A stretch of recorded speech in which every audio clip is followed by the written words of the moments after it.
Hello guys, it's Unleashed What If and welcome back to another What If. This what if is, what if Broly was Goku's secret son? I'm sorry it took me so long to come out with another video. I have to finish the stories in Wattpad first and then I can finally convert them onto YouTube.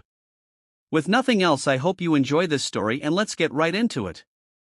Bardock POV. Look Jine, I know it's hard on you, but trust me, this is the best thing to do. I would tell this to the woman who gave birth to both of my sons. She would then tell me, well, can't we go with him then, Bardock? If we do, then we can make sure he doesn't get hurt or die or something. I would then say, no, they would pick up my power level and yours on their scouters within a second, so the best thing to do is send him away alone, and if I'm wrong about Frisia and he doesn't destroy the planet, I'll go get him. Okay, she would then nod and we would put our son's spacepod on the ground. I told Jine that she could say goodbye, and that she didn't need to worry because I was sending him to a planet that didn't have a high power level, so Frisia won't look at it for a while until he runs out of planets to sell. But by the time that happens, our son would have died from old age. We would both then say goodbye as he flew off in the distance. After a couple of minutes he was out of distance and we went back home. Jine was crying, but after only another 10 minutes Frisia had destroyed the planet. But I was the only one trying to stop the attack, and within my dying breath I would say, Frisia, my son, no, my son, and my grandson will kill you and show you the power of the Scions. Time skip. Bulma POV. I was waiting for everyone to come to the World Tournament. I was waiting for about 30 minutes still, no one was showing up. But then I heard some girls screaming. I jogged over to where I heard them, but then I heard one of the girls say, get off of me, you pervert old man. That's when I knew exactly who it was Master Roshi. I looked around the corner and sure enough it was Master Roshi, and he was touching a girl's leg while having a bloody nose. I ran over and punched him while screaming, can't you stop this already, you old fart? He got knocked into a wall and said, oh Bulma, it's you, it's been a while. I helped him up and said, yeah, not long enough. After that a familiar voice came from behind us. They would say, hey Bulma, Master Roshi. It was Yamcha. I walked off. I was still angry at him from when he tried to sleep with me just the 5th day of the relationship. Not to mention he got mad because he thought I didn't love him and he asked why I even started dating him if I didn't love him. I broke up with him exactly the next hour after he said all this stuff, and then he got mad and said he was right, and that I didn't love him. That made me even more mad, and I told him to never come back, and to never expect me to take him back. After I got done of thinking what he said all those years ago, another voice shouted out to us. It was Tien, Chaozu, and Krillin. I was happy to see them and we caught up and talked about what we did for the couple years we didn't see each other. A man came up to me after I had lost my balloon in a place I couldn't reach. He grabbed it and said, here you go Bulma, I got it for you. After I looked at the man closer I said, Goku, was that you? He would chuckle and say, yup, it's me Bulma. Everyone was in shock. I wasn't, though. I just jumped in his arms and said, Goku, how did you get so big? And so tall? You were so short back then. He would set me down and say, yeah, I know, but then he would gasp and say, Bulma, oh no, your lips are bleeding. He would rub his finger on my lips. I would blush before I'd scream and say, it's lipstick, you moron. I slapped him in his head. He chuckled. We went and signed up for the World Tournament, and girl would then walk up to Goku and say, hello Goku. He replied saying, I'm sorry, but do I know you? She got mad and stormed off. I was happy to see Goku fight again after all these years, but he got number 101, and that made it to where he had to fight in tomorrow's match. After eating a giant feast, because Goku still had a big appetite, we walked to the hotel they had at the area they held the World Tournament in. We went to sign up and me and Goku were in the very back taking, until we were asked how many rooms we needed. I said we needed 2 rooms with just 1 bed in each. They were about to give us one, but then they said they were really packed and that they could only give us 1 room and it only had 1 bed. They asked if we were okay sharing one. I was hesitant, but Goku looked at me and smiled saying, I don't mind sharing a room with you, or a bed Bulma. I blushed a bit before accepting the room. Everyone else's room was at the entrance area of the hotel on the 1st floor, but mine and Goku's room was on the 5th floor at the very end of the hallway. We walked in and sat down in the bed. I got under the covers, my back facing Goku and his facing mine. I couldn't fall asleep, though it felt weird sleeping next to Goku, but not because he was a guy or a young man. No, it was because there was a weird feeling in my stomach, like there was some butterflies flying around in there. I then asked Goku if he was awake, and he replied yes. I rolled over to look at him, and when I did he was looking at me. Our faces just inches away from each other. I could feel his breath, and without knowing it until I actually finished, I kissed him, and it wasn't just a peck, it was a full-on kiss. After I finished, my face went red like a tomato. I was about to turn away, but then Goku grabbed me and kissed me. My face turned even more red, and after a couple more kisses we ended up sleeping together that night. It was my first time, but for me I liked it because I did it with someone that I liked, and I hoped that Goku liked it too. Goku POV. It was the next morning, and that night with Bulma was amazing.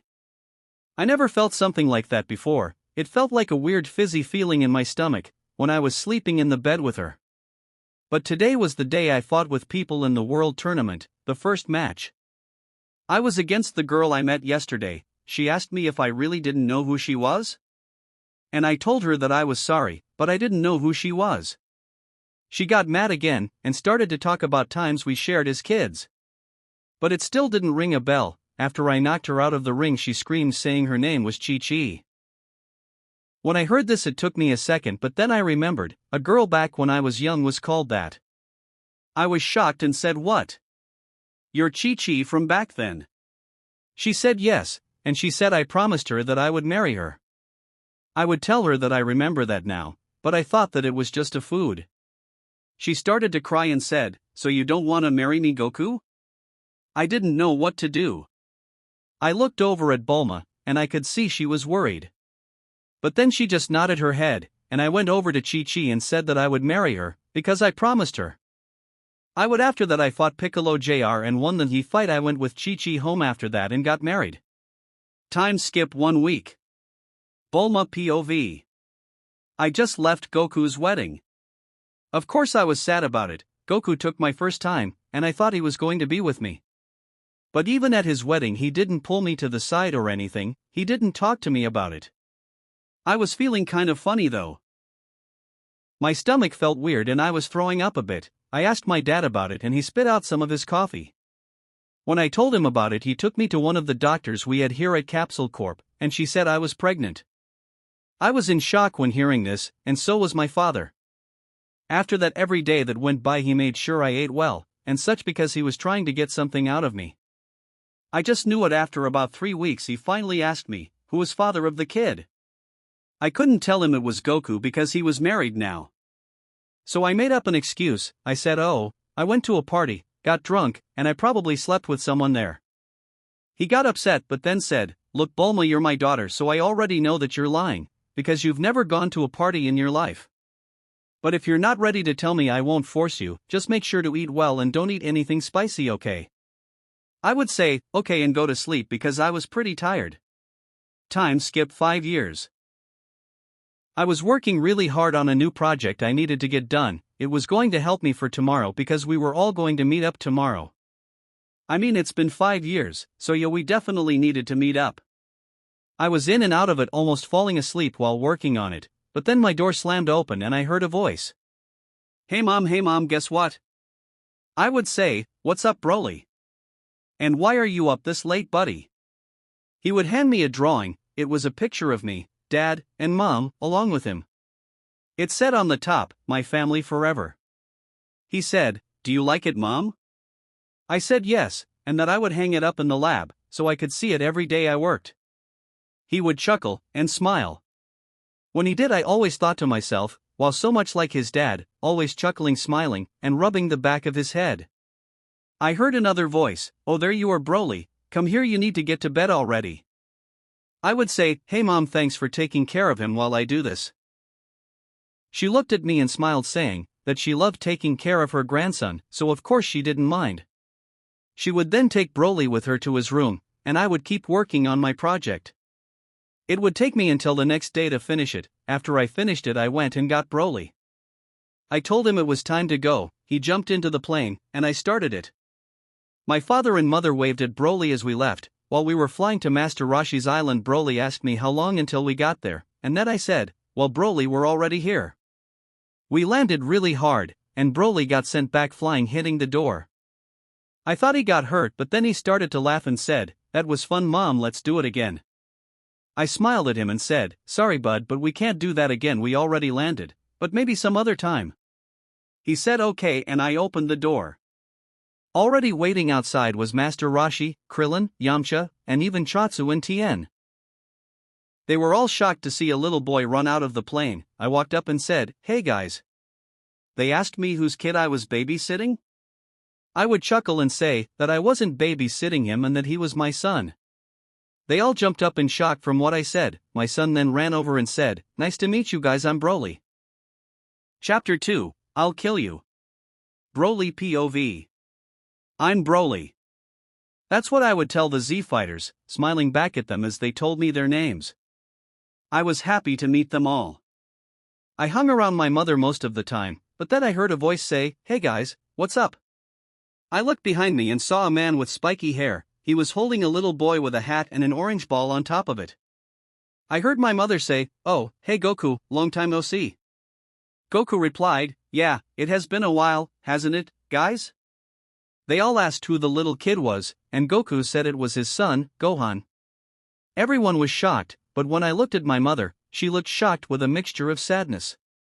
When I looked at Goku, I felt something in my stomach, like he was connected to me or something, but I just ignored it. I walked up to the little boy and said, hi, my name is Broly, but he didn't say anything, he just hid behind Goku.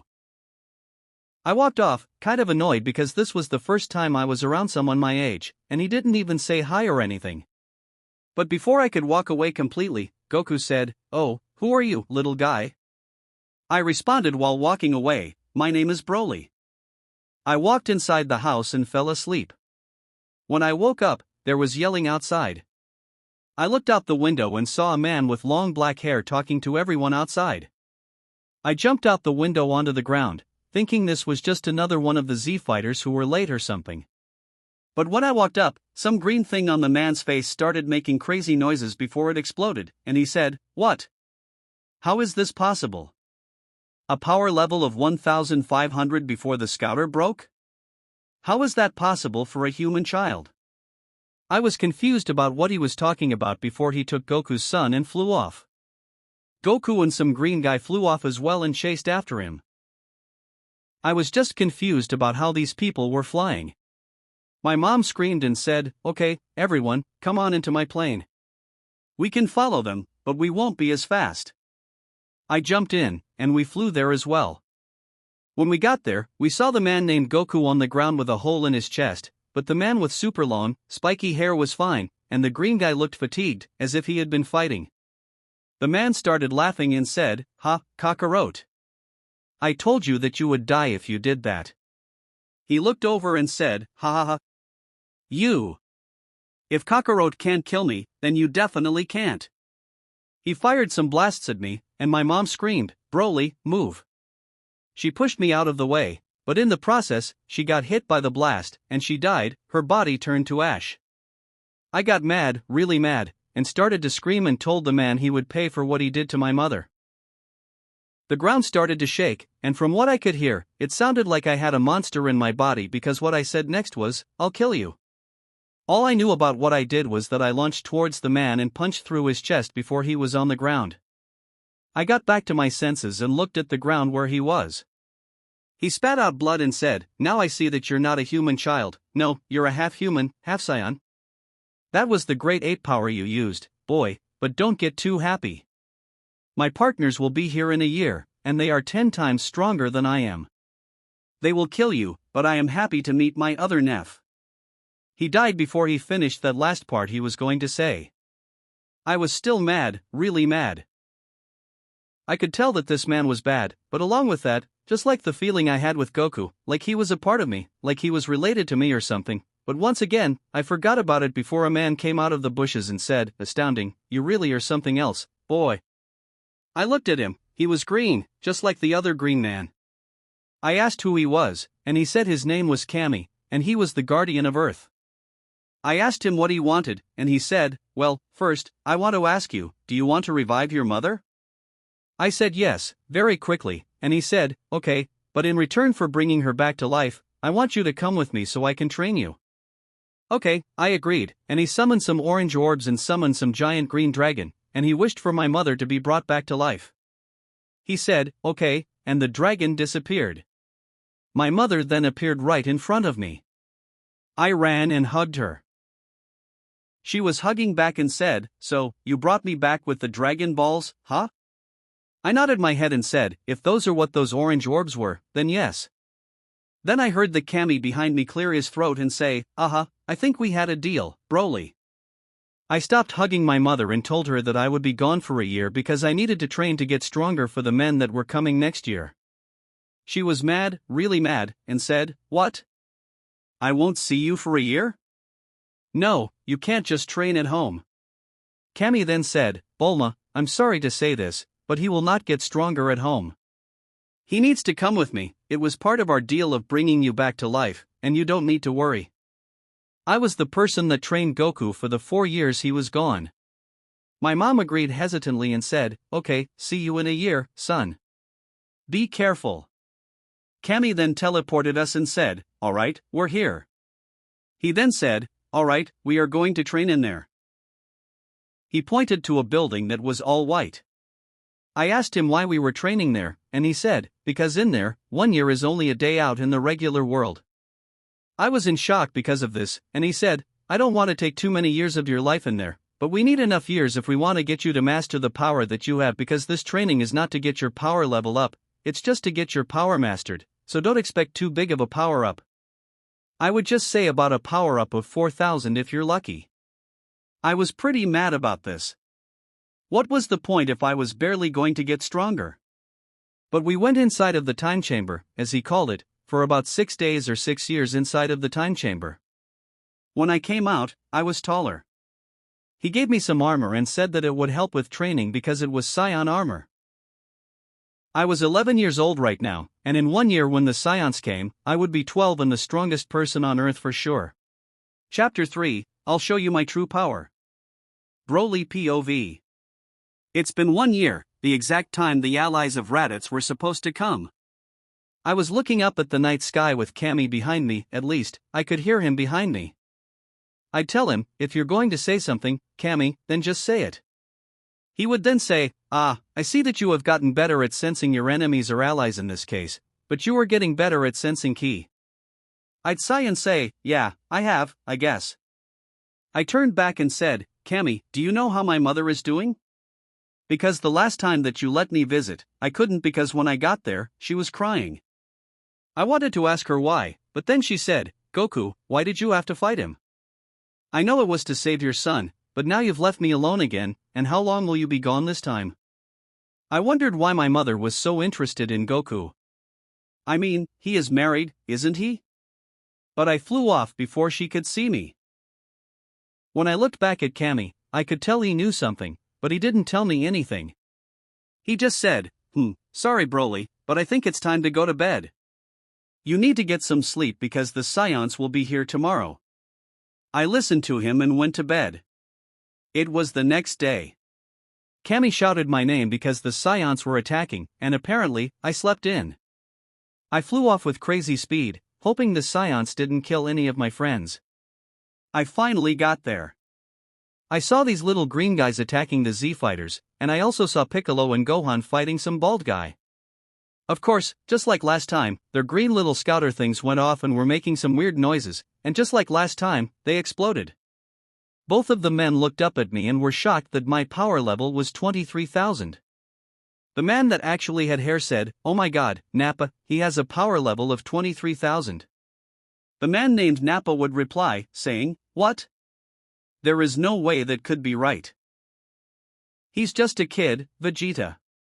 The man named Vegeta would reply, saying, I don't care if he is a kid, Nappa. I'm going to fight him, you just keep fighting the brat and the green man, okay? Vegeta looked at me with a smirk, flew up to my level, and said, well, kid, let's see if you can beat me with your power. I looked at him with no expression, just a blank face. Then I sensed a power coming towards all of us. I could tell it was Goku. I knew I had to hold both of them off until he got here, but it would be hard to fight one and get him out of the way to get to the other, but I had to make it work. I looked at Vegeta again and said, alright then, let's get this started then. I launched an attack straight away, and it took me a while to knock him out of the way.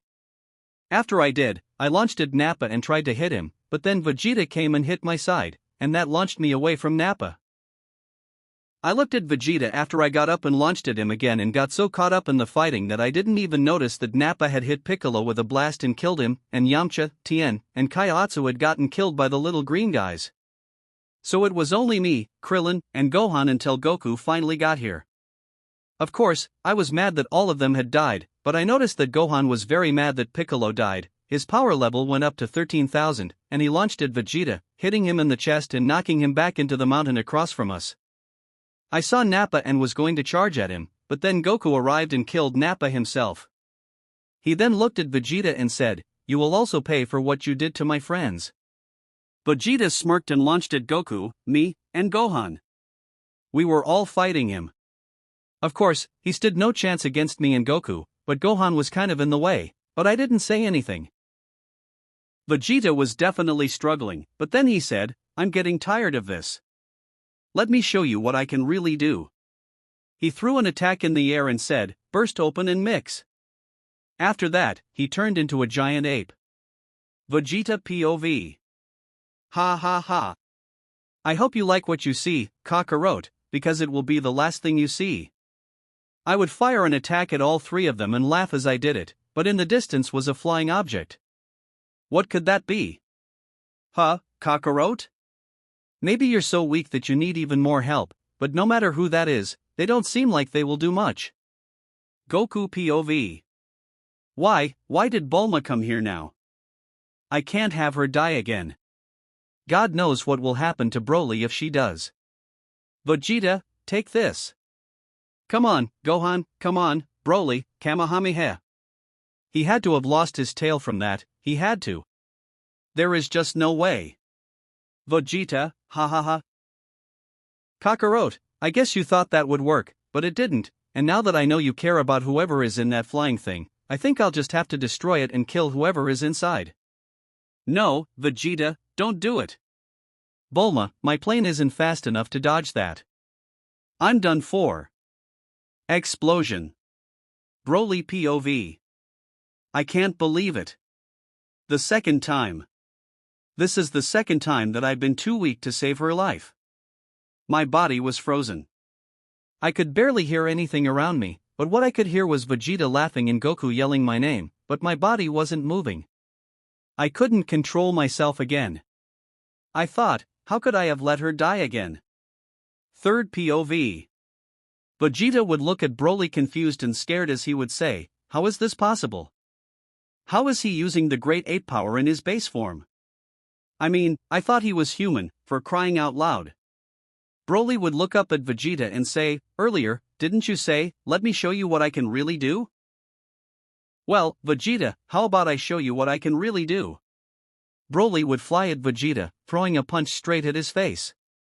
This would launch Vegeta staring into the air, giving Broly time to power up a Kamehameha and fire it at Vegeta. This one blast would end the battle in an instant because even though Broly lost control, he didn't want to kill, he just wanted to get rid of Vegeta's tail, and he did. When it was all over, Vegeta was falling out of the sky, and Broly passed out from being exhausted. As for Goku and Gohan, they would both grab one of them and fly to Capsule Corp, where they would wait for Vegeta and Broly to wake up. Broly POV. I don't know what happened. 1 second I was perfectly fine, and the next, I was screaming, and I made Vegeta lose his Great Ape form in only 2 attacks.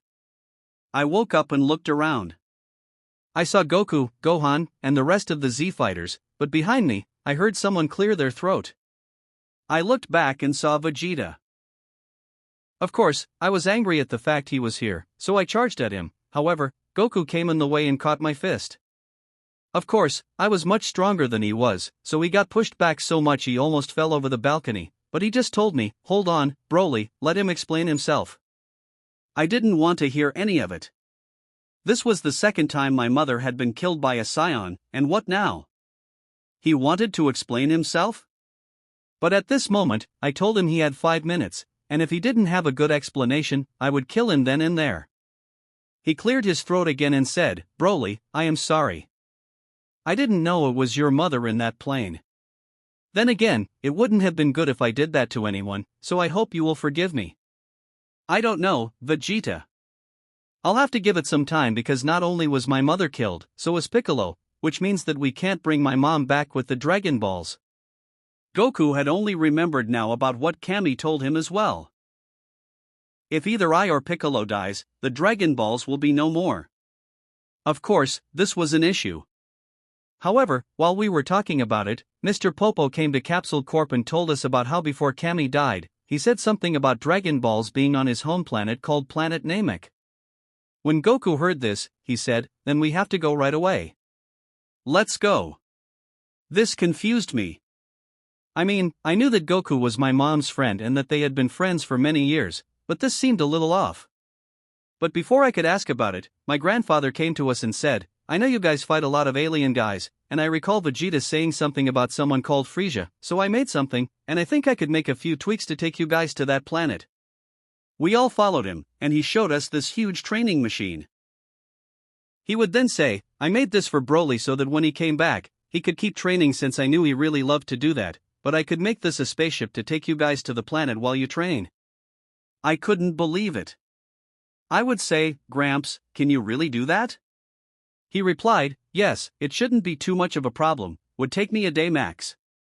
I would say that was great, but Mr. Popo then spoke up. "I know of Frieza and the type of being he is, so I think it would be best if some of the Z fighters start heading over there now." Vegeta would agree, but he would then say, "But with what spaceship? We have no other means of transportation until the grandfather of Broly makes this thing a ship." Mr. Popo would say, "Well, not exactly. Kami also told me that there was a ship to the south of the lookout. It should be the ship that he came in, and it could take at least 5 of you to planet Namek right now." Me and Vegeta agreed, but I would say, "Hold on, I need to make adjustments to the Dragon Radar so that it can find the Dragon Balls on that planet." The rest of the Z fighters would agree and would say their goodbyes as they went to find Kami's spaceship. I told Vegeta he could stay in the very far room inside my house, and then I told Goku and Gohan they could stay too, but then I heard screaming, "Goku! Goku!" I could tell Goku was angry at the voice he heard. He said, "What, Chi-Chi?" and she smacked him across the face and said, "I overheard what you said. You're not going to take our son to some planet in space to fight more aliens." Goku would say, "But Chi-Chi, what if another crisis comes and we need another fighter for Earth?" Chi-Chi would say, "I don't care about that. Have Bulma's son Broly do it." I think that's bad parenting on her side, but my son won't have bad parenting, he will go home, study, and become a good scholar. I got mad, really mad, at Goku's wife for saying that about my mother. I would then say in a mad voice, "Don't say that about my mother. She did nothing to you, and here you are bad-mouthing her. Leave now before I do something that I won't regret." I could tell she was scared. She told Gohan, "Let's go, Gohan. You need to study, not fight aliens." I told Goku he could still stay, and he said thanks and that he would. I then told him again what room he could sleep in, and he thanked me and left. It had only been an hour or two since I talked to Goku, and I had finally finished the improvements on the Dragon Radar. I went to go tell him, but before I went in the room, I heard him talking to himself. I knew it was rude to listen in on him, but I put my ear up to the door and heard this, "Bulma, I'm so sorry. This is the second time that you've died, and it's all because of my mistakes, and I've put you in so much pain and torment over the past years, and I just have to apologize for that." I thought he was done at this point, but he kept going and said, "And also, I just don't get it. It just feels like I'm not meant to be with Chi-Chi, and it also feels like Gohan isn't my son. And what I mean by that is, I really don't think he is my son because me and Chi-Chi never did anything. She just announced, 'Hey, this is your son,' but it doesn't matter anymore. In the end, I can't change anything that I did." Chapter 4, A Father Admits the Truth. Broly POV. I didn't want to disturb Goku, so I left. The next morning, I woke up, and we got word that not only was the ship done, but that Krillin had left for planet Namek. So, me, Goku, and Vegeta got in the ship. We were about to leave, but then my grandfather stopped me for a second and said, "You better bring her back, son." I just gave him a nod, and we took off. There was a timer that was telling us how long it was going to take, and it was only a couple of hours, but still, that was enough time to train and get ready. When we finally got to the planet, my power grew like I never thought it would. It grew so much that Vegeta said there was a slight chance that I could beat Frieza, but I had my doubts. Of course, my power wasn't the only power that grew. Goku's and Vegeta's power grew as well, just not as high as mine. When we got out of the ship, I brought out the Dragon Radar and saw that the Dragon Balls were all spread out. I decided that I was going to go after a separate set of Dragon Balls in the west, while Goku and Vegeta went to get some Dragon Balls in the north. We all agreed to meet back here after we got the amount we needed. I needed to get 4, while Goku and Vegeta needed to get 3. I set off, hoping that the dragon really had the power to bring my mother back to life, because if she didn't, I don't know what I would do. Vegeta POV. Kakarot, I wanted to ask you something, but just not in front of the boy. Okay, Vegeta, what is it that you didn't want to ask me in front of Broly? Is it really that bad? After I heard Kakarot say this, I asked him, Kakarot, is Broly related to you at all? I mean, he obviously is a Saiyan. Kakarot looked down at the ground before responding, yeah, I think he is. I didn't know at first because I was pretty clueless, but me and Bulma, well, we did something together that Chi-Chi wanted us to do called sex. I couldn't believe what Kakarot was telling me. He had a child with a woman other than his wife. I asked him why he did it and if Bulma knew that he figured it out. He said, no, I'm sure she doesn't know that I know, but it's too late. I'm married to Chi-Chi, and there is no changing that. I looked at him. I could see the sadness in his eyes. He didn't love this woman he was married to, he loved Bulma, the mother of his child, and I couldn't blame him.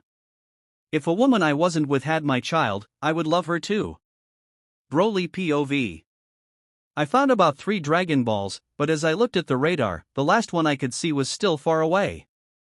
I flew off even faster, and after 1 hour, I saw a village.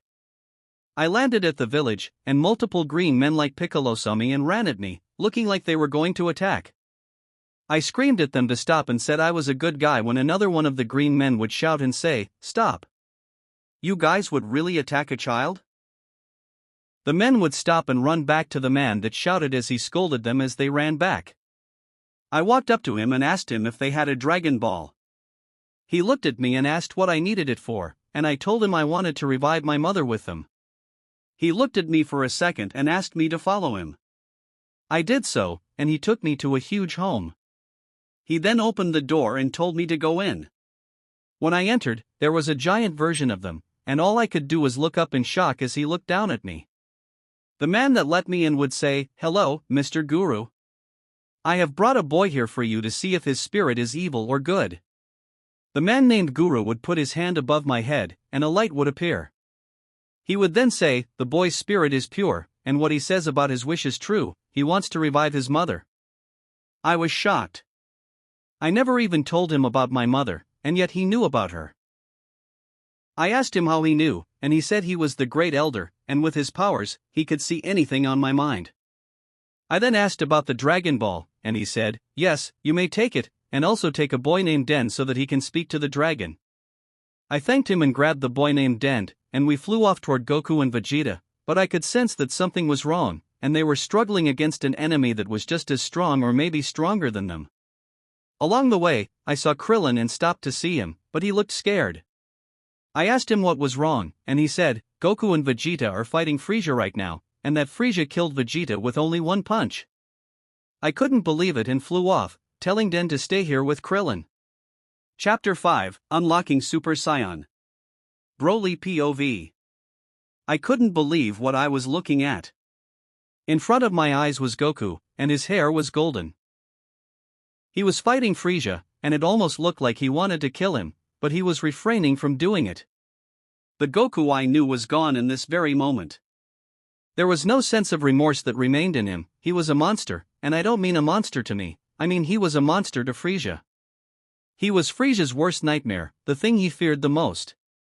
I remember when Vegeta told me about Planet Vegeta, the place he came from. He said Frieza only destroyed it because he was afraid the legend of the Super Saiyan would come true, and now it did. I flew at Goku, hardly being able to keep up with him, and when he punched Frieza into the water, I finally got to talk to him. I said, "Goku, what do you want me to do? I can't really help you much now." He looked back at me and snapped, "You need to get out of here. I'm losing my sanity as time passes. Go find Dend and the Dragon Balls and wish for everyone Frieza killed to come back to life, and then wish everyone but me and him back to Earth." I looked back at him and said, "Okay, I will. I'll do it, but after that, what am I supposed to do?" He looked back at me and said, "After that, I want you to go talk to your mother. I want you to tell her that she needs to tell you the truth. Tell her that I know the truth of what you truly are, and maybe, just maybe, she'll tell you." I was confused. What did he mean by this? But it didn't matter, I flew off towards Den just like he said. When I arrived, they were confused. I told him I wouldn't be coming back, and yet there I was right in front of his face, and I told him, "Dend, we need the Dragon Balls. We need to summon Purunga." He immediately listened. He used the Namekian language and summoned Purunga. He said, "State your 3 wishes, and I will grant them if they are within my power." First, they wished for everybody that was killed by Frieza to be brought back to life. Then I wished my mother back to life. After that, I listened just as Goku told me, and I wished everybody that was on planet Namek to be brought to planet Earth. Poof! Within 1 second, everybody was on Earth. I looked around. I saw Vegeta, who was just dead. I saw Dend. I saw Guru. I saw all the Namekians, but then it clicked. If all of them were alive and on Earth, that meant my mother was alive. I instantly flew off, flying at my fastest speed. It might have been faster than ever before. I landed at Capsule Corporation. I opened the doors, and there she was, my mother.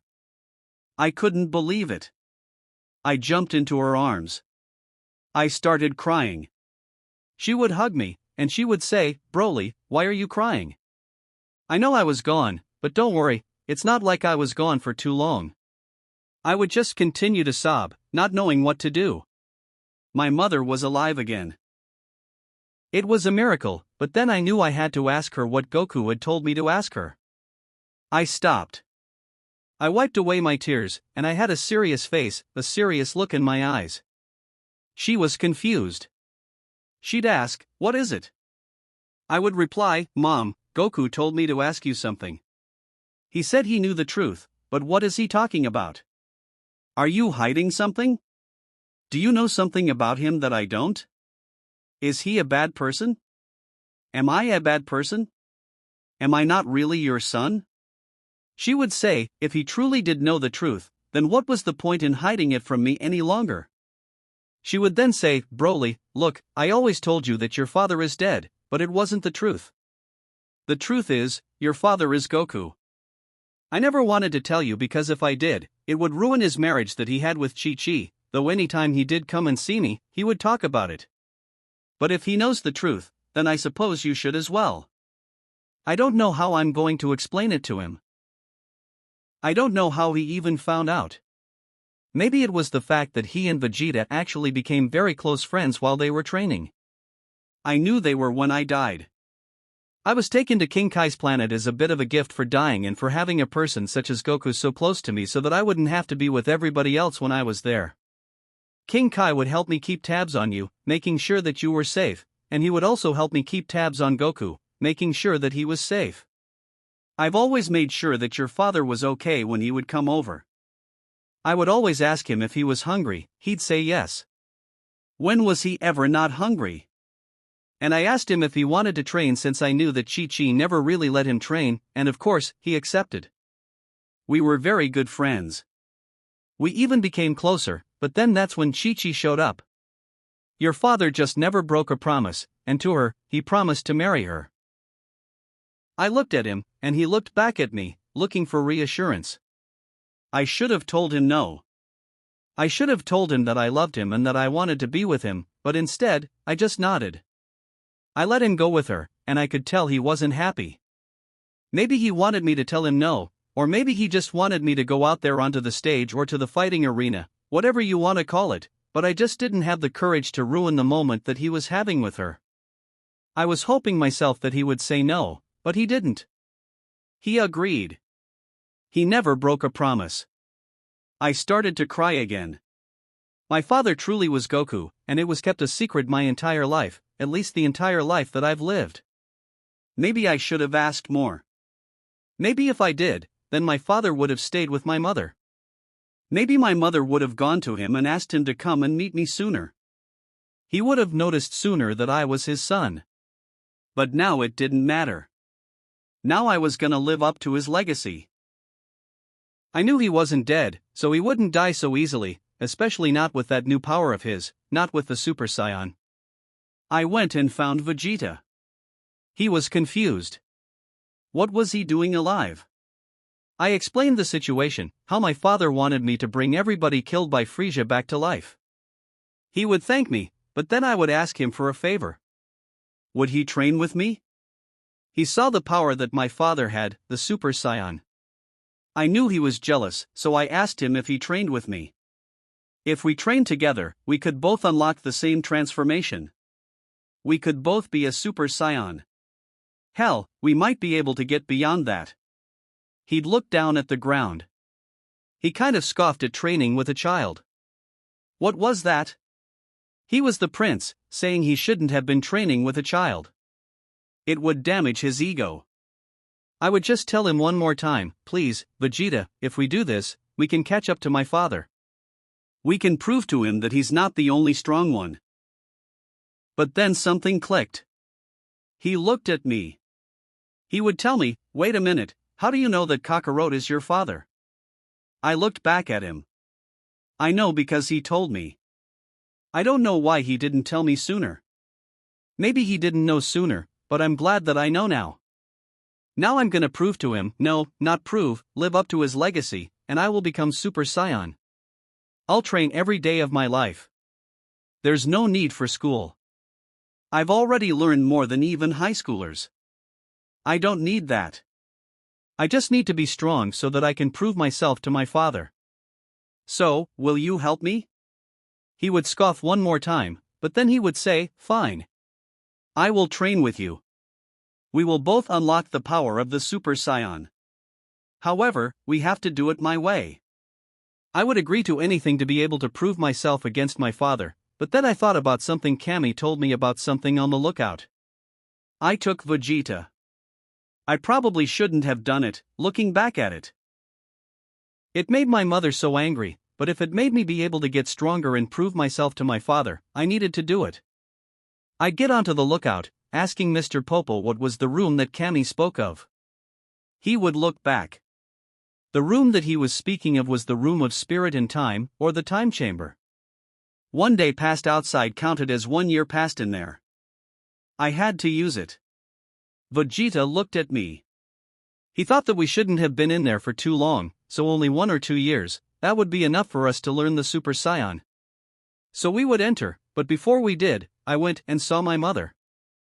I told her what I was doing again. That made her angry, and now that I look back at it, I shouldn't have told her. I should have just kept it secret until I had gotten out, but I told her I'd only be in there for a couple of months so that I wouldn't be wasting too much of my life away. She would say fine and say that I truly was my father's son for just wanting to train, obviously. I lied, though. Me and Vegeta were planning on staying in there for 2 years at least. I got back to the lookout, Vegeta asking if I was ready. We truly would enter this time. Once getting in there, it was a plain white landscape, nothing more than the tiny little building inside of it. That was a mirror to the building outside on the lookout and a door. If we destroyed that door, we could never get out. So we went out a couple of miles, even just to make sure that that door never got destroyed. About 4 months into our training, Vegeta caught a glimpse of Super Saiyan, but that I blacked out. I would wake up on the ground, and Vegeta above me. He would say, damn it. What the hell was that? What power did you use? I was confused. I'd ask him, what are you talking about? What? I just passed out. He explained that he had just spent the last 3 hours trying to calm me down. I was in Super Saiyan, at least that's what it looked like, except my hair wasn't yellow. It was more of a goldish-green color. I would tell him, I really don't know what happened. I'm sorry if I caused you any harm. He would just look at me. Look, we need to have you control this power. He would tell me, I'm going to tell you this. It's something that my father told me. There was the Super Saiyan legend, yes, but there was also the story of the legendary Super Saiyan. I'd be confused. Wait, so the Super Saiyan and the legendary Super Saiyan aren't the same thing? He would reply, no, they're not. See, the Super Saiyan legend is what Kakarot unlocked. But the legendary Super Saiyan was only born every 1,000 years, give or take, maybe even longer depending. They would always be born in a time of great sorrow, in a time where the world needed them the most, but it seems that our world is not the world that needed saving. It's yours. That's why you were born the legendary Super Saiyan. I will help you try to control this power as long as we both still try and turn into Super Saiyan. For the next 6 months, we will continue to train. I'd continue to black out, and every time I woke up, I would either see Vegeta above me or injured right beside me. He would explain that I was getting closer and closer each time to mastering the power, but it definitely took a toll on my body. Every time that I'd wake up, I would be super sore. Hell, I couldn't even move some days, but Vegeta would also explain the Zenkai boosts. These boosts were when a Saiyan got super damaged, near death, and when they recovered, their power would increase. It could increase 1.5 times or even double the original power, but usually, it was just about 1.5 or 1.2, not too high, or else you'd always just want to get hurt just to double your power. At this point, a year had passed, and Vegeta unlocked Super Saiyan. He wasn't able to transform into it every other day, but he was able to transform into it sometimes. Myself, I was still way far from this goal. I mean, it felt impossible. Every time I tried, I would black out, and then Vegeta would just be injured next to me. After another year, Vegeta had finally been able to control the power, at least to an extent. He was able to transform into it on command, no problem, and he would even be so far into the form, mastering it almost to the point where he could hold it for hours on end. He was nowhere near the point where he could hold it as a base form. I doubt anybody could do that, but myself finally was able to transform into Super Saiyan without blacking out and losing control. It took me about a year and a half to do. I still lost control many more times before this, but now it truly was becoming easy. I was a half Saiyan after all, but Vegeta just said that this had to do something with my potential. It made it higher, double that of an original Saiyan, maybe even triple, but he was unsure. We wouldn't be able to know that unless we asked Shinran. So, 2 years passed at this point, and I was 10 years old. Me and Vegeta had gotten pretty close while inside the time chamber. He taught me a lot about the Saiyans. I wouldn't say that I would like them more than humans, but what he told me about them was pretty messed up, how they would conquer planets. I mean, yes, they were under the control of Frieza, and he was the one making them do it, but even then, they could have done something, tried to train so they could try and rebel, but they just let themselves be controlled. But there was no need to judge them. They were dead. It's not like we could change what they did in the past, we could just change what actions we did in the future. When I got home, my mother scolded me for who knows how long, saying that I wasted 2 years of my life in that room, but I would tell her it wasn't a waste. One thing that I did forget about was my Oozaru power, which was just my great ape transformation power in my base form without having to be a great ape. It increases my power 10 times, just like a great ape power would, and Super Saiyan, however, it increased it much higher than what it increased my father's. I couldn't have a good grasp on it since my base power level was a bit weaker than his, more than likely. I knew he wasn't just going to be sitting around and not training. I knew he would be training hard too. If I was correct, his base power level was maybe around 100,000 the last time I had seen him, so mine being 90,000 right now and Vegeta's being 80,000. He was catching close up to me. I knew that I couldn't fall behind, couldn't let him pass me, so after a bit of scolding from my mother, I would have continued to train by myself this time, though in my gravity room. I had my grandfather upgraded while I was in the hyperbolic time chamber. He made it to where I could increase the gravity over 1,000 times instead of Earth's. I had to start off slow, going up to 150 times, then to 200, then 3. Before I knew it, the year had passed, and I had sensed a power in the air. This power was familiar. I couldn't believe it, it was Frisia. Chapter 6: The Unknown Power of Myself. Broly POV. I sensed this power before, it was Frisia. I flew over to where I sensed it, and standing there were Vegeta and the rest of the Z fighters. They were all looking up, and Vegeta would say, "Broly, good thing you're here. Frisia, it seems, has come back. Your old man just couldn't finish the job."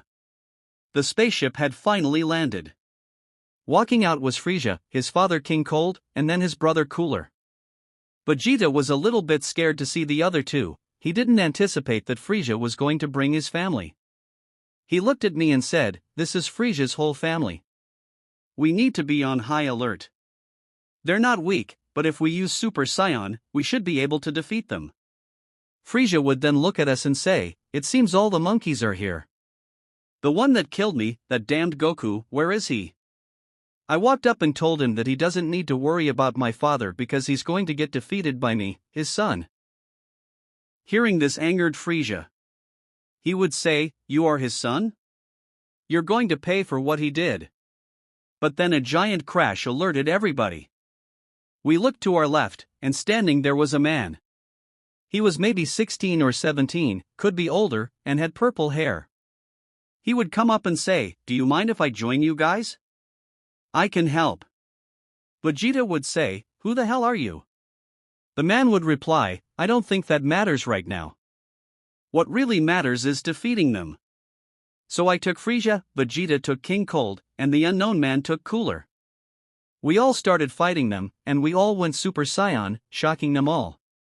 But what was most shocking to me and Vegeta was that this unknown person was also able to go Super Saiyan. But we put that behind us for now. We attacked the entire Frisia family, doing our best, and they stood no chance. We backed them into a corner, all standing next to them. I shouted, "Kamehameha." Vegeta shouted, "Gallic Gun." And the other man would shout, "Masenko." All these attacks powered together were enough to defeat the family. After we defeated them, we asked the man who he was. He didn't say his name and just asked for my father. I told him that he wasn't going to be here for quite some time, but then the man said, "No, peace should be arriving just now." And then, the moment he said that, a giant crash could be heard. We looked behind us, and there it was, a space pod. Walking out of it was my father. I ran up to him, hugging him, happy to see him. He was happy to see me too. Gohan also ran up to him and said, "Hey Dad." Goku would hug him back as he said, "Hey there, how are you guys? It's been a while. You guys look way bigger." We would both say that we were fine, and then the man walked up to Goku. He said, "Do you mind if you give us a minute? I just need to talk to your father." We walked away, and he would talk to my father. They talked for about 10 minutes before the man went back into whatever he used to come here, and it disappeared. My father walked up to us. He explained the situation. The man came back from the future. In his future, everybody died to killer androids, and these androids were going to be released 3 years from the current time, so we all had to train unless we wanted to get killed. He also told us about a heart virus that he had, but that the man had just given him a cure for it, so he took it right then and there.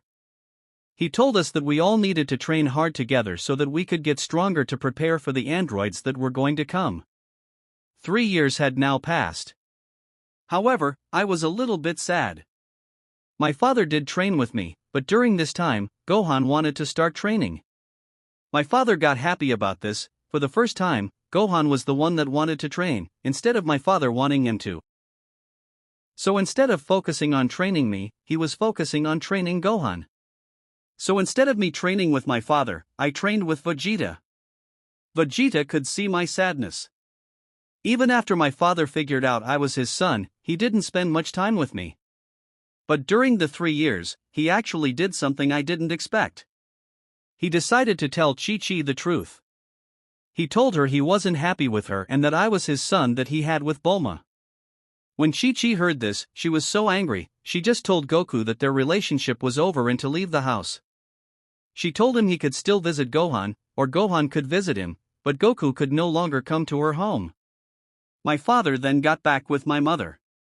For the first time in a long time, she was super happy, and I was just happy knowing everything was going well for her. After about 2 years of the 3 that needed to pass, Vegeta got with Chi-Chi, and they had a child together. They named him after Vegeta's little brother, Tarbal, who had passed away. Now, after the 3 years, our power levels were as follows: myself 150,000, Goku 180,000, Vegeta 130,000, and Gohan very close behind since him and my father used my time chamber for the 3 years, his was at 100,000. Every one of the other Z fighters were easily around 70,000 to 90,000. We then had a knock at the door. I opened it, and it was the same man from 3 years ago, but then I noticed something. He looked kind of like my little brother that was born 2 years ago. I asked him, "Would your name happen to be Trunks?" He didn't answer. He did look away kind of sadly, but then he said that we all needed to go. We needed to round up the Z fighters and head towards West City because the androids were now loose. We all arrived at West City, but we couldn't sense any power. We did see the destruction, however. When we got into the city, a punch was thrown towards myself. I launched out of the way, and it was an older-looking man. Next to him was a chubby-looking android. He would say, "If it isn't Broly. I can't believe that I'm going to be able to kill the son of Goku this soon." My father would step forward. "You'll be doing no killing anymore anyway. So who are you?" He would say that his name was Dr. Gero and that he was part of the Red Ribbon Army, the army that Goku destroyed. My father would then say, "So, this is all about revenge for you for the army?" He would reply, "Yes, it is. You destroyed the Red Ribbon Army and killed my son in the process. I might have let you get away with just destroying the army because it would have come back, but after killing my son in the process, I knew that I needed to take my revenge." 2 more androids would walk up behind him. They had dead bodies in their hands, dragging them. This made me quite mad. I can't believe that I was seeing this, and it seemed as if they didn't have a care in the world that they had done it. They looked more human than the other 2, that was for sure. This is when the man would say, "Those are them. Those are the androids that destroyed my timeline." Vegeta stepped forward. He would say, "Geez, all this chit-chat. We're never going to kill them if you keep talking." He would attack the chubby android after transforming into Super Saiyan and easily defeated it. This shocked Dr. Gero. He would say, "How did you defeat them this easily?" Then the rest of the fighters would try to attack the android he called 17 and 18, however, they were much more powerful. They didn't have the same abilities of absorbing our power, however, they were still much more powerful than we ever could have imagined. Dr. Gero was taken care of by my father and Gohan. They did significant damage to him before he tried to run away, but my father used instant transmission, appearing in front of him with a ki blast and would destroy him. As we continued to fight Android 17 and Android 18, I was fighting 18. She would look at me, and she would say, "Wow, you're cute. Maybe a little too young though." It caught me off guard, but I continued to fight. She kept throwing compliments my way, probably to try and distract me, but I didn't let that happen. But when I went for a finishing punch, she said, "Stop, please." I did hesitate before she kicked me right in one of my legs, knocking me to the ground, and punched me in my face. Both androids were getting increasingly overpowered, we were overpowering them, and there was no way for them to beat us, but then a scream was heard. A voice, kind of muffled, would say, "Solar flare." Before we knew it, we were all blinded, and we could only hear the screams of the 2 androids. When the light finally went away, there was a giant power. I sensed Frieza, but it wasn't him. There's no way. I sensed King Cold. I sensed Cooler. I was sensing a bunch of power levels of people that shouldn't have been alive. Right in front of all of us was a green, bug-looking man. He would laugh, "Ha ha ha ha ha ha." Finally, I am in my perfect form, and it took me no effort whatsoever. We would all look at him. My father would say, "What's your name? Are you also an android?" The man would say, "Yes, I am. My name is Cell, and I have been tasked with the same purpose these androids have, killing you, Goku. We would all try to defeat him, but it was no effort to him. Gohan thought that he was the most powerful, powering up but not able to even lay a finger on Cell. Not only that, not even myself or my father were able to deal any lasting damage, so he could have killed us easily, but he didn't. Instead, he chuckled for a bit before he said, "I will keep you alive for now. I'm going to give you 1 week. I'm going to hold a tournament called the Cell Games. Get as powerful as you can within this 1 week. If you don't, well, you're not going to survive." He would fly off. We all ate a senza bean before we had to go tell Corinne to make more. We knew that a week would barely be enough, but then I gave them a suggestion. What if we went into the hyperbolic time chamber, all of us, for 1 year? We could go in groups so that in case he did something to harm the planet in a great way, there was somebody outside able to try and stop him. But also in groups, we would get stronger instead of going in individually. Everybody would agree. We got to the lookout, and my father decided he was going to go in with Gohan instead of myself. This did make me a little bit jealous and sad at the same time. For the last 3 years, he had been training Gohan, hardly training me, and now he was going to go into the hyperbolic time chamber with Gohan and not me. Doing this, I was a bit angry, so I decided since I was one of the strongest Z fighters at the moment, I would go in with all of the weaker Z fighters to get them stronger faster, as well as going in with Vegeta and Trunks. But the other Z fighters besides Piccolo declined my request, and they said that it would be best if they just went in themselves as a group because their powers were similar to each other, and they wouldn't be overpowered, so they would grow faster. I decided to just agree with them before they would go in first. The next group would be me and Piccolo. Then after that year passed, I came out and took a shower and then entered with Vegeta and Trunks. At this point, I had spent another 2 years of my life in the hyperbolic time chamber, so now I was 17 years old. I unlocked a new power while in the hyperbolic time chamber, but I kept it to myself. The only other 2 people knowing about this were Trunks and Vegeta. The year that I spent in the time chamber definitely got me closer to Trunks. The fact that he was truly my younger brother and that he came from the future was a shocking thing to me. I asked him what had happened to me in the future. He didn't like to answer the question, but he said that I had died protecting him along with Gohan doing the same. We fought the 2 androids 17 and 18 in his timeline, but in his timeline, they were much stronger than these ones since he believed Dr. Gero spent more time watching those fighters than he did in my timeline, which is why they were able to overpower myself and Gohan. Since I didn't want to reveal the fact that I hadn't locked the new power to anybody else because I was still a bit annoyed by my father, even after I had told him that I could go in with him and Gohan as well, he told me that it was fine and that him and Gohan would probably be best if they both had just went in by themselves since their powers were very similar, and me going in with Piccolo and then also going in with Trunks and Vegeta would probably put a strain on their bodies since I was much more powerful than them. This made me a bit annoyed again. It kind of felt like my father was pushing me away now that his son Gohan wanted to train. But I knew it was really stupid to think like this. My father did care for me deeply, and the same for my mother and for Gohan, and now the same for my little brother Trunks. I definitely saw Gohan as my brother. I mean, he was the son of my father, but Gohan definitely had some resentment towards me. He didn't really show it, but I knew it was there. To him, I was the reason that his father and his mother were no longer together. I was the reason that he now had to go to 2 different houses just to see his parents and spend time with them instead of having to go to one. So him and my father would go into the hyperbolic time chamber. When they came out, their power was insane. They were both in Super Saiyan as their base forms. Not even Vegeta or Trunks unlocked this when they went in with me. I questioned, does this mean that they're more powerful than me now? But when I sensed their power, I knew that it stood no chance against the power that I had achieved. Even Vegeta knew this when he walked over to me and saw them.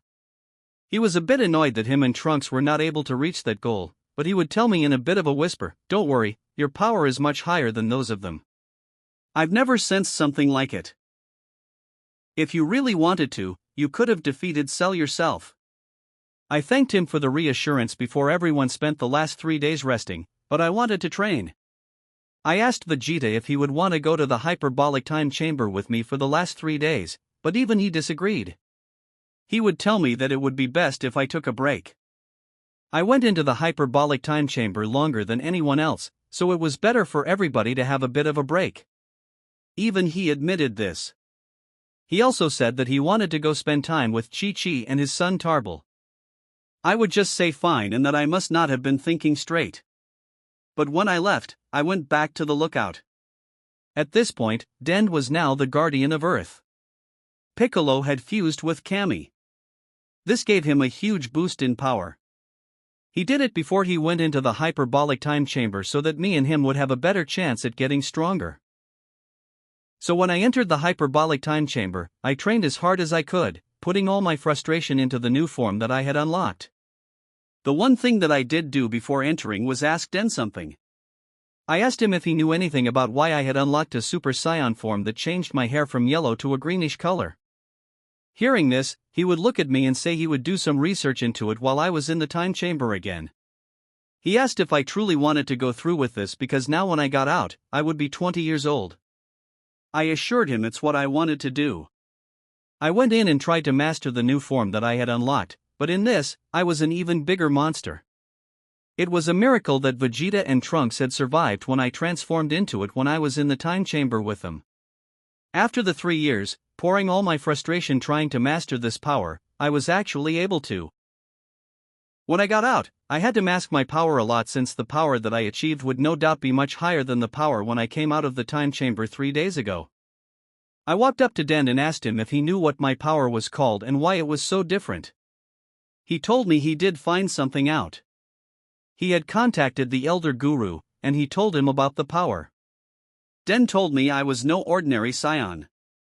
Not only was I a hybrid, but I was also the legendary Super Saiyan, a person that was only born every 1,000 years. I couldn't believe what I heard, but I kept my composure, thanked Den for asking about it. I went and took a shower before we all headed off towards the place where the Cell Games were going to take place. Chapter 7, Goodbye My Sons. Broly POV. We arrived at the Cell Games. Standing right there was the android Cell. He looked at us and said that he was glad that we could all make it and that if we were ready to fight, then we should let it commence. However, he had a few comments, saying that he was actually quite surprised about how powerful we all became. He pointed specifically at me, though, and said, though you look like you've aged 5, maybe even 6 years, weren't you only 15 the last time I saw you? It's only been a week. I would just have to throw a comment back at him, saying, I guess I grow fast, huh? He would snarl back but would say, I suppose so. The first fighter up was my father. He would fight Cell, keeping up as best as he could, but he stopped midway through. I was confused. He asked for a Senzu bean, and Krillin gave him one. He was the one holding on to them. He'd handed one over to Cell, though, then he pointed at Gohan and said, Come on, it's your turn. Gohan was quite scared. Really, Dad? Are you sure? My father would reply, Of course, I am. I wouldn't put you out here if I didn't know that you could do it. I know what type of power you have, Gohan. I know you can do this. Gohan would shake his head, reassuring himself, and then step into the ring with Cell. I would ask my father, Are you sure about this? He's barely as strong as you, maybe a little bit weaker, and you weren't even defeating Cell there. But my father assured me that everything would be okay. He saw something from Gohan he couldn't believe. Goku POV. That's it, Gohan. Just keep powering up. Gohan, screaming, powering up, and then not only did he transform into Super Saiyan, he went into a form beyond that. His hair grew more, and lightning was surrounding his aura, but then he passed out. I couldn't believe it. This power was so high. It was much, much higher than Cell, even higher than Broly. This was the moment that I knew my son could defeat Cell. Gohan POV. I was throwing multiple punches at Cell. I didn't know what to do. I knew I was doing good. My father and everybody else kept cheering me on, but I didn't really want the cheers from Broly. He was the reason that my mother now hated my father. But then I smacked myself across the head. How could I think like this? He was my brother. I shouldn't blame him because of this. Because of him being the son of my father shouldn't be something to be mad about. He was my brother. I should be more supportive, and he was my older brother at that. I should have looked up to him, but I continued to fight Cell. There was no time to think about this, but he was too powerful. He would continue to overpower me. He would grab me, squeezing me. It felt like all the bones in my body were going to break. He had summoned these things he called Cell Juniors, and they were just a little bit less powerful than him. They were attacking all of my friends, all of my family. The only one standing a chance, well, it was nobody. Only Broly. He destroyed 4 of them. Was he truly stronger than me? Should he have been the one to fight Cell? I got mad, really mad that he was doing this, and then the head of Android 16 was thrown towards me, right in front of me. Cell would squash it, telling me that it was another fighter I could have saved if I just showed my power. This was my breaking point. An android, a machine, no less, cared so much about life, and now he was killed for it. I screamed, powering up, flaring my energy, and then I transformed into the same power that I did in the hyperbolic time chamber with Dad. It was Super Saiyan 2. That was the name I was going to call this form. I snatched the Senzu beans from Cell. I could tell just how scared he was and then defeated all the Cell Juniors that were left, and then I gave a Senzu bean to all of my friends, but Broly refused his. He said he didn't need it, so I just listened to him. I gave him the beans, and then I continued to fight Cell, but I had this new confidence. I started toying with him. I used a beam clash against him and heavily injured him. I could have ended the fight there and then. My father was even screaming at me, telling me to do it, but I looked back at him and told him no, I don't think I will. Broly was even displeased. He would say, if you don't do it, he could do something that you won't expect. I didn't listen to either of them, and he regenerated. When he regenerated, he was stronger, but still not strong enough to beat me.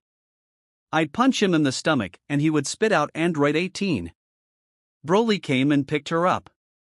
He would tell me that I needed to end the fight now, but still, I didn't listen. Cell got big like a balloon and told me that if I touched him, he would explode, destroying the entire planet from afar.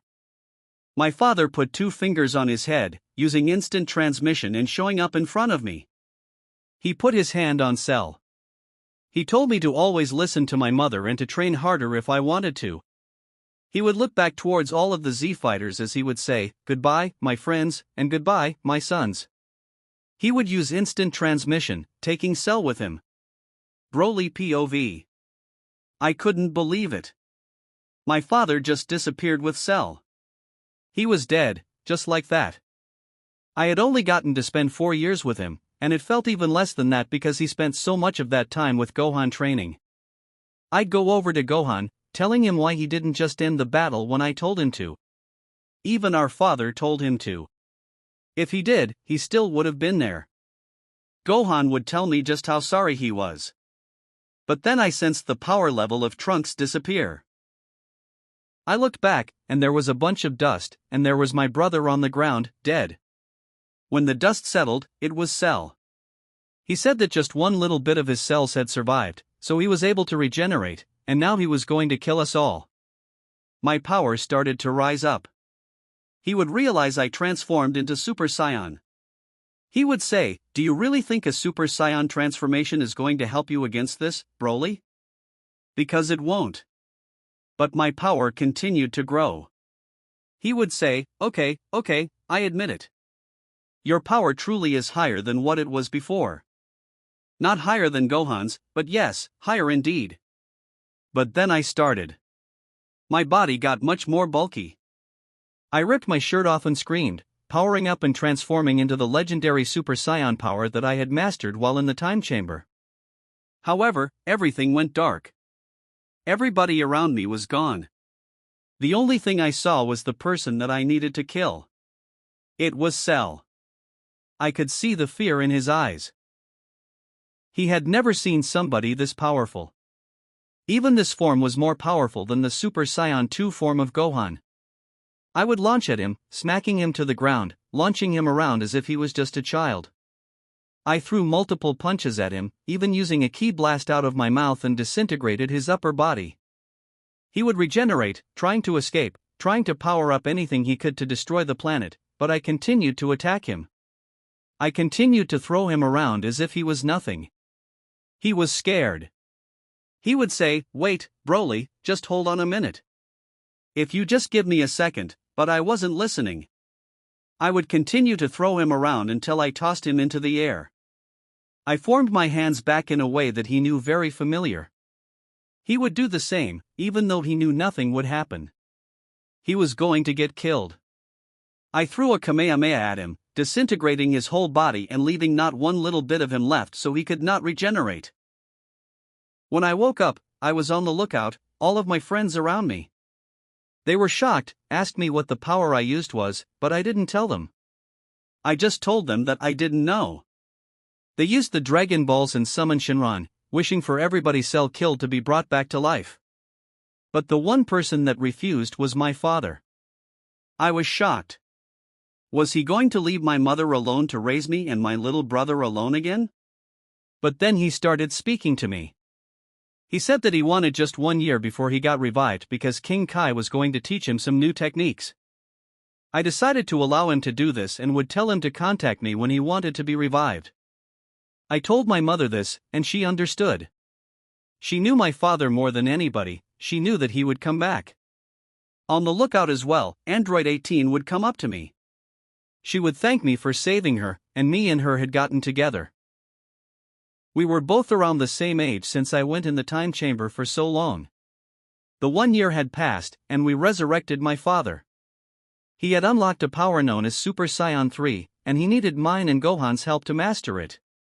He was very shocked at the power that I had to use against Cell as well, asking me what it was. But Vegeta answered the question for him. He said that I was a legendary Super Saiyan, born only every 1,000 years. I would ask him, "You knew this?" Vegeta would reply, "Yes, I did. But I didn't tell you anything." I wasn't mad, but it would have been way better for me to hear it from Vegeta since Den wouldn't have had to go out of his way to ask Guru. Another 6 years would pass, and I had a child with 18 the year before, and we named him Katai. He didn't have my same power, but he was still a Saiyan nonetheless. We were all going to meet up at the World Martial Arts Tournament since it had been 7 years since we saw the other Z fighters, but I saw Vegeta regularly since I trained with him, so the only people we didn't see were Krillin, Tien, and Yamcha. I always saw Piccolo out. He was basically my main training partner.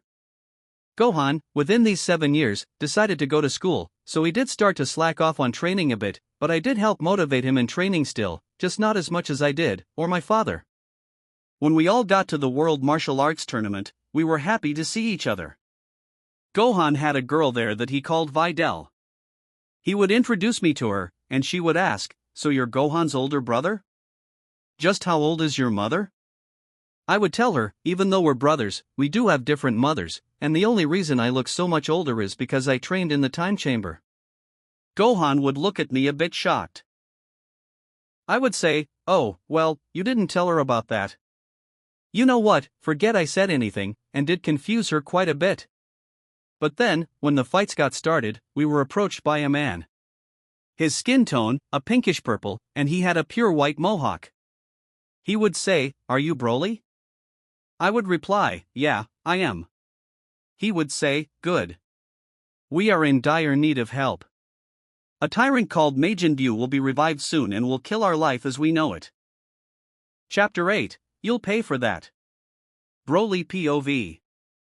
I would say, "A tyrant Majin Buu, huh?" The Supreme Kai would say, "Yes, that's correct, and he will be revived very, very soon." I decided that I would help out. He took me using a technique called Kai Kai. We were still on planet Earth, however, just pretty far away in a desert. He would say, "This is where they are, so can you take care of it?" I would ask, "What all do I need to do?" He would reply, "You just need to kill the sorcerer. If he's dead, he will not be able to revive Majin Buu." I would say, "Right," heading into the ship. Everybody in there was no match for my legendary Super Saiyan, and so I defeated everybody in there fairly quickly. I even made sure to destroy the ship with a ki blast, and by then, all peace would have been restored. Supreme Kai was quite shocked. He would say, "I can't believe it. You're this powerful. You could even stand up to Beerus if you learn God Ki." I would say, "Wait a minute, stand up to who?" He would stutter, kind of like he wasn't supposed to say this. He would say, "Never mind, but how about you bring the strongest fighters to my planet? I can teach you all God Ki. It will make you much stronger." I decided to take him up on this offer. I got my father, Vegeta, and Gohan. We all went to the planet. However, Gohan trained with a man called Kibito. They trained with a weapon called the Z-Sword. His training was a little bit different than ours. As for us, we were basically meditating, learning how to sense the power of Supreme Kai. After only a couple of days, we learned how to sense it, and a little bit later, we even learned the power itself. As for me, it was very difficult. Nobody could hold a candle to my legendary Super Saiyan, but with the new power that Vegeta and my father were unlocking, maybe it would be possible. They unlocked a form that we found out was called Super Saiyan God. It was red hair, and I was able to sense it, but the rest of the Z fighters were not. As for Gohan, he learned a form called Mystic and also God Ki, but he liked using Mystic form more since he could use it as a base form. We continued to train like this for about 6 months, and Vegeta and my father would both learn a new power that they would call Super Saiyan Blue. It was mixing Super Saiyan with their Super Saiyan God. This Super Saiyan Blue power helped them stand a little bit better against my legendary Super Saiyan, but I was still more powerful than them while in this form, but slowly and surely, they were going to catch up. We had to head back to Earth because it was my mother's birthday. When we got there, we were having a big celebration, but then me, Goku, Vegeta, and Gohan all sensed the power. It was above us. It was the power of a god.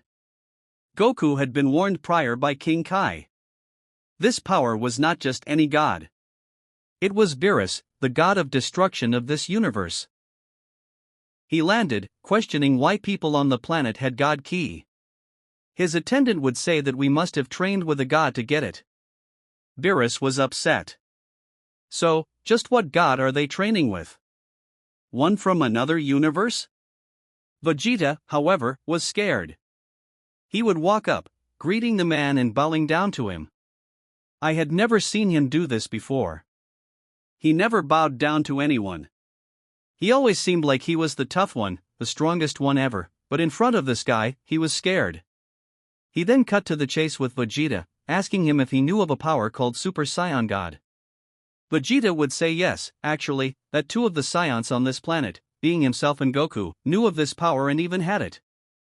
Hearing this pleased Beerus. He was happy. He would ask for them to fight him immediately, but then my mother walked up. I tried to stop her, but she didn't. She would walk up to him and say, how dare he come to her birthday party demanding a fight with her husband and one of her friends. He should wait until the end of the party. Beerus was mad. He would say that he did not take orders from an immortal, but my mom would continue to yell at him. She would smack him across the face, telling him to wait until the party was over to fight. I saw this, and my skin turned white in return. Beerus slapped my mother, launching her backwards. She was only caught by Vegeta's son and my little brother Trunks. They would ask her if she was okay. Seeing this, I lost my cool, but I wasn't the only one. I looked over at my father, who would go over to my mother. She was unconscious, possibly even dead. He would lose it. He would scream, going into Super Saiyan Blue and even using the Kaioken with it.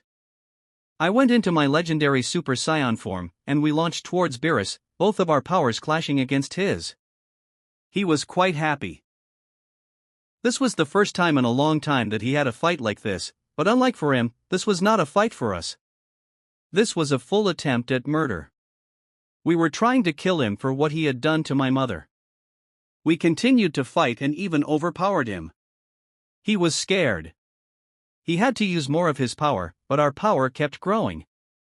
The more angry we got, the higher our power continued to grow. He was getting scared. Now he had never been pushed back this far. He would ask us what our identities were. We would just tell him that we were both scions raised on the planet Earth. We continued to fight him, but he knocked us both out. When we woke up, my mother was above both of us, asking if we were okay. We both got up, hugging her, just glad that she herself was all right. Staying in front of us was Beerus. He would apologize for what he had done. He said that he shouldn't have done something like that and that he should have been more calm and patient. He would also tell us that we would be training with his attendant Whis. He said that we would be learning new forms and new powers with them. Anybody who wanted to. We thanked him for the opportunity before he left. About a month later, we decided that we should go train with Whis. He came and got us, and then we went to Beerus planet. We trained there on and off for about a year. I had mastered my legendary Super Saiyan enough to be able to use Super Saiyan God. This power was much higher than my father's or Vegeta's. Even in their Super Saiyan Blue, they didn't hold a candle, and then when I learned Super Saiyan Blue, I was truly leagues ahead of them. But we had to go back to Earth quick. There was no time to try and show our powers against each other once again. Frieza was alive and threatening to destroy the planet. When we got there, I decided I was going to be the one to defeat him. I stepped forward, going into my legendary Super Saiyan. This scared him. He used the form that he called Golden, but even that was no match. I defeated him easily. He was not a threat to us anymore. There was no way for us to lose to him, not unless he trained for 10 years. For another year, we trained on and off with Whis, but Vegeta started to train with Beerus. Beerus wanted to teach him God Ki, but not just any God Ki, Destroyer Ki. As for my father, he was training with Whis, trying to learn a form that was called Ultra Instinct. But then our training was interrupted. A fat purple cat, a bit weaker than Beerus, showed up on the planet. Apparently, it was Beerus's brother. He would say, "My name is Kampa, and I want to have a tournament with you, brother." Beerus would look at him. "Why do you want to have a tournament with me?" He would say, "I want it because I want your Super Dragon Balls, and I know that you're not just going to give them up." Beerus would say, "You're right about that, so what type of tournament?" His brother would say that they needed to get 5 fighters from each one of their universes to battle up against each other, and whoever won got the Super Dragon Balls, all of them, not just the ones in their universe. Beerus would agree to the terms and ask when the tournament would start.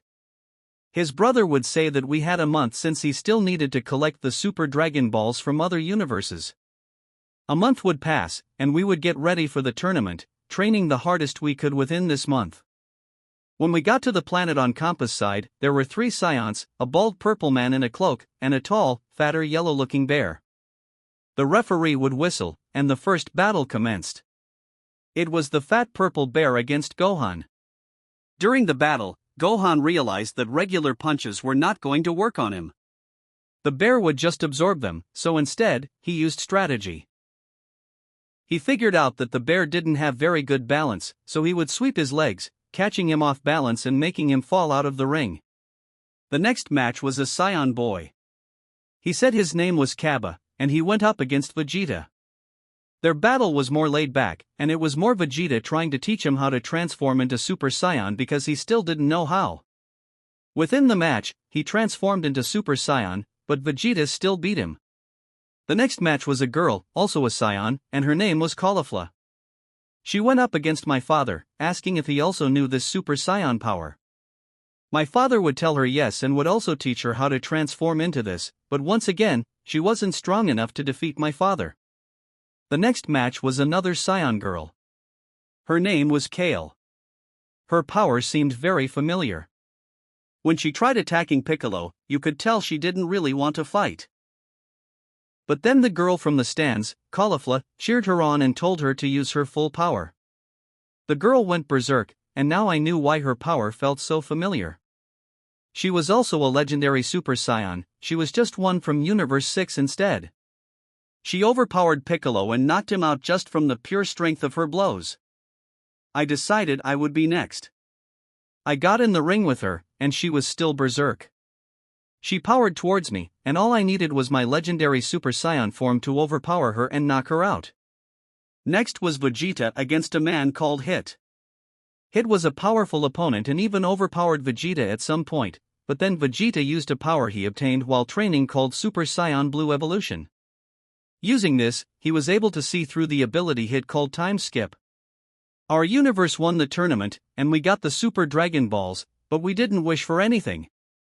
We just kept them in our universe in case we ever needed to make a wish. But when we got back to Earth, a familiar time machine crash-landed at Capsule Corp. Chapter 9, The Strongest Fighter I Ever Faced. Broly POV. Coming out of the time machine was Trunks. He looked paranoid and scared.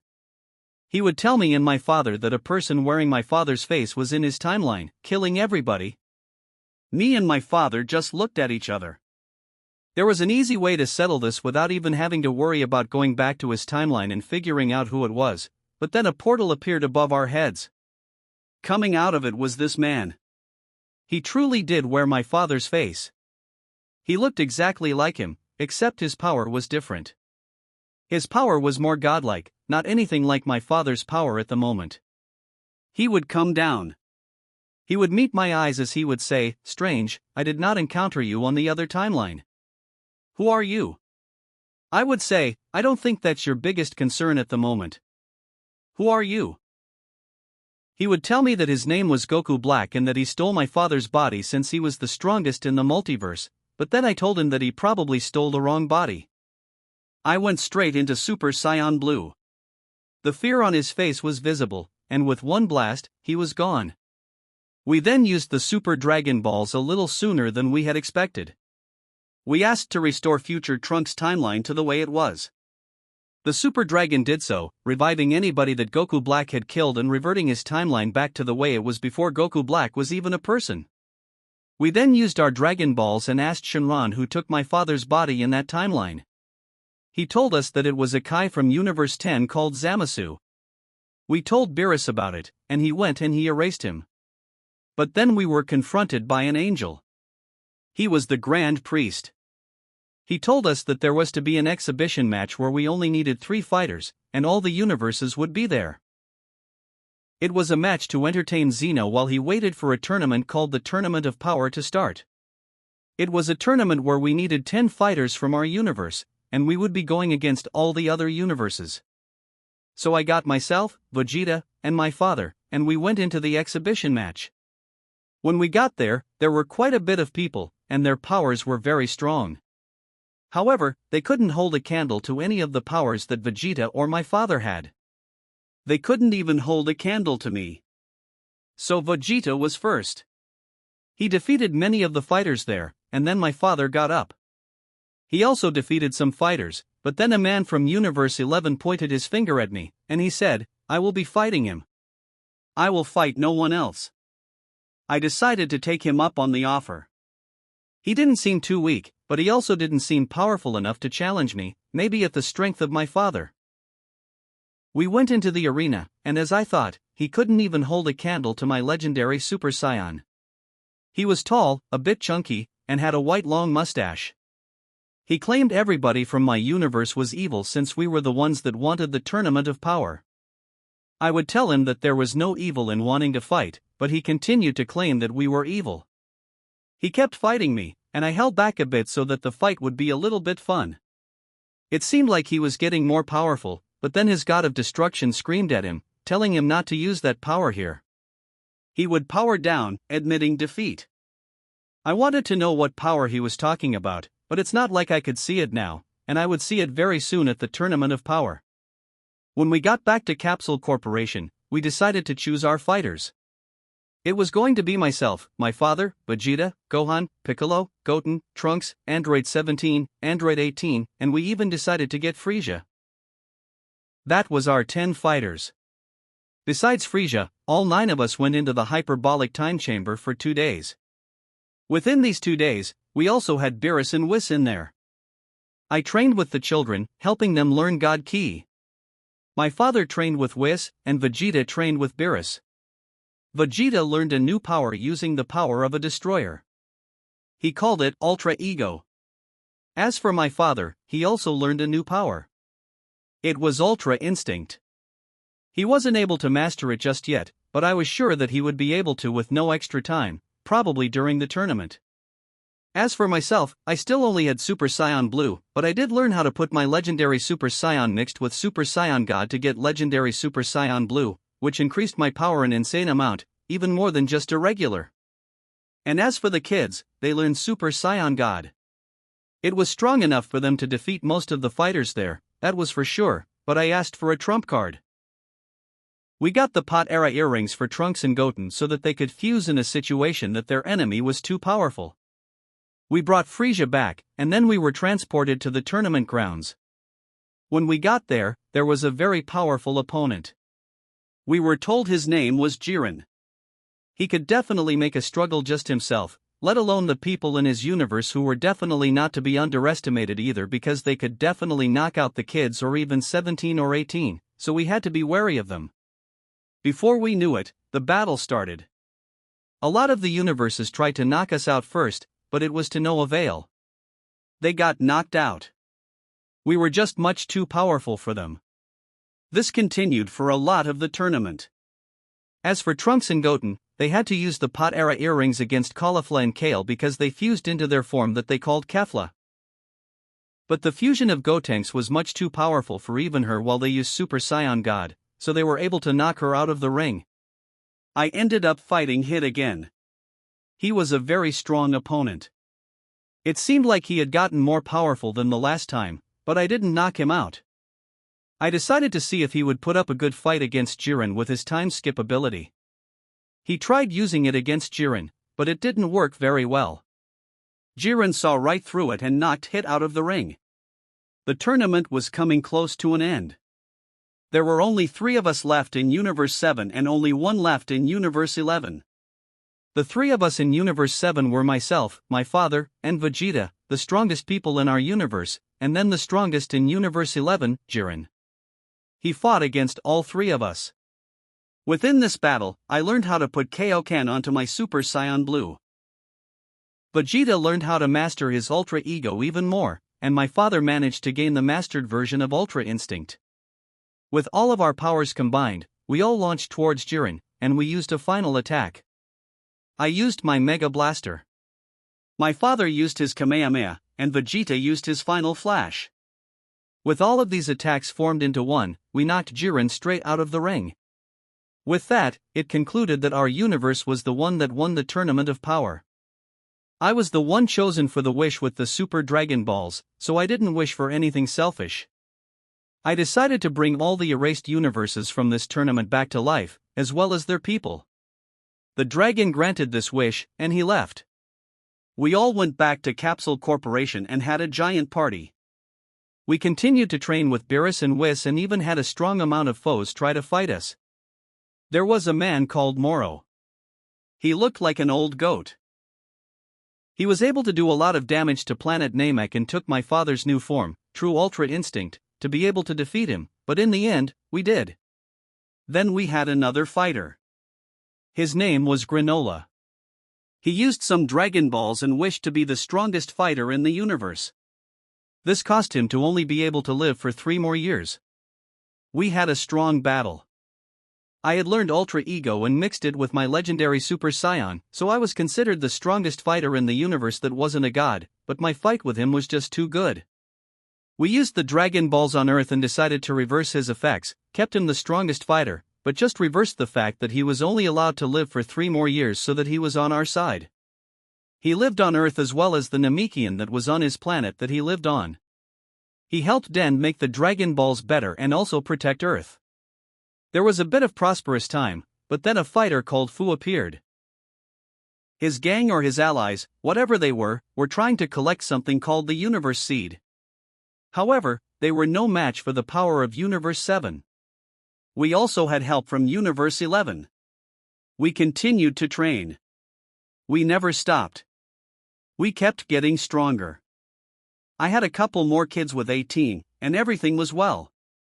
We unlocked new powers that many could only dream of getting, and we all lived long and prosperous lives. Thank you to those who have subscribed so far. I hope you also enjoyed listening to this What If in the background. Another what if will be out shortly, so I appreciate all of your patience. This is the end of What If Broly Was the Secret Son of Goku.